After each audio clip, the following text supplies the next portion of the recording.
Kinshasa et Brazzaville, respectivement capitales de la République démocratique du Congo et de la République du Congo, ont supprimé le visa qui les séparait, une décision prise à l'issue de la 5e session de la Commission spéciale défense et sécurité des deux pays qui s'est clôturée vendredi 25 septembre 2015 à Kinshasa. La disposition concerne les habitants d'un périmètre de 50 km de part et d'autre de la frontière entre la République démocratique du Congo et la République du Congo. Économiquement, c'est une très bonne chose.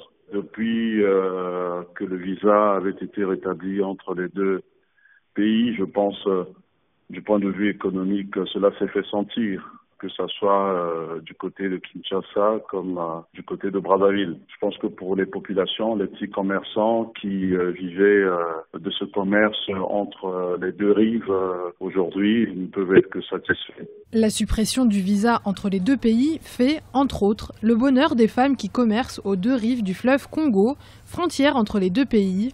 Une telle mesure permettra, à travers un allègement des procédures, de faciliter la circulation des biens et des personnes entre Kinshasa et Brazzaville et ainsi de développer le commerce local.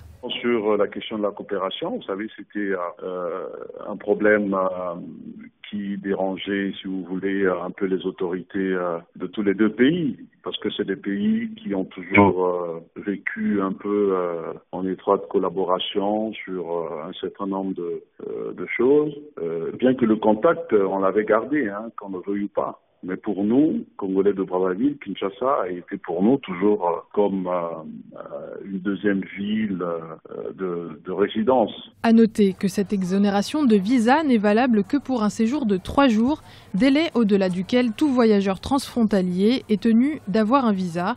Quant aux voyageurs habitant au-delà du périmètre de 50 km, les autorités des deux pays annoncent l'harmonisation prochaine des questions relatives au coût du visa, ainsi qu'au délai de traitement des dossiers.